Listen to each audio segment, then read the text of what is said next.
अस्सलामुअलैकुम दोस्तों, खुश आमदीद टेक स्किल्स यूट्यूब चैनल पे। उम्मीद करता हूँ कि आप सब लोग खैरियत से होंगे। आइए चलते हैं आज के न्यू लेसन की तरफ।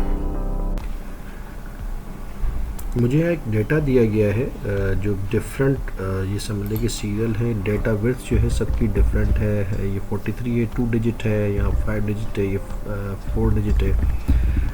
मुझे करना ये है कि बेसिकली ये एम्प्लॉय कोड भी हो सकता है, जीआर नंबर भी हो सकता है, कोई भी डेटा हो सकता है। लेकिन जब भी हम इन तरह के कोड्स की बात करते हैं तो उसमें एक सिमिलरिटी होती है कि उसका सर्टेन एक डिजिट होता है। अब जैसे 43 है, अगर मैं ले जाऊं तो उसमें टॉप जो है 5 डिजिट का है, तो इसमें ये है कि मुझे ज़ीरोज़ ऐड करना है। अगर मैं नॉर्मल अगर ज़ीरोज़ इसमें ऐड करता हूँ 1 2 3, अगर मैं इसको एंटर करता हूँ, जो आप ये देखेंगे गुम हो जाए। इसका एक तरीका ये है कि मैं इसको एपोस्ट्रोफी करके उसके बाद मैं ज़ीरो ऐड करूँ तो ये ज़ीरो ऐड हो जाएगा। अब इसमें दो इश्यूज़ हैं। नंबर 1 कि अगर आपका डेटा जो है वो लिस्ट ऑफ डेटा जो है थाउजेंड्स में है, तो आप इस तरह से पॉसिबल नहीं है कि आप एक एक को डाउन दी बॉटम जो है आप एक एक पे ज़ीरोज़ ऐड करें। नंबर 2, इसकी जो फंक्शनलिटी है वो चेंज हो जाती है। ये जो है जब एपोस्ट्रोफी हम जब भी यूज़ करते हैं तो ये from number two text convert हो जाता है। तो ये नंबर नहीं है बल्कि टेक्स्ट है।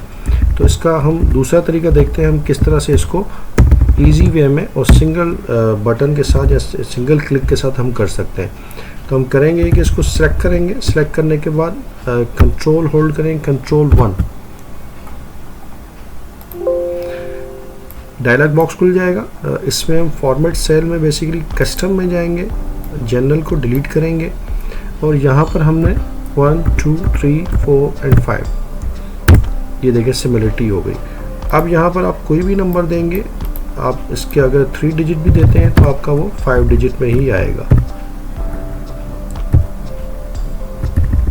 उम्मीद करता हूँ कि आपको ये वीडियो मेरी पसंद आई होगी। अगर वीडियो पसंद आई है तो इसको लाइक करें, चैनल को सब्सक्राइब करें और बेल आइकन को प्रेस करना मत भूलिएगा, जिससे आपको हर आने वाली वीडियो का नोटिफिकेशन मिलता रहे।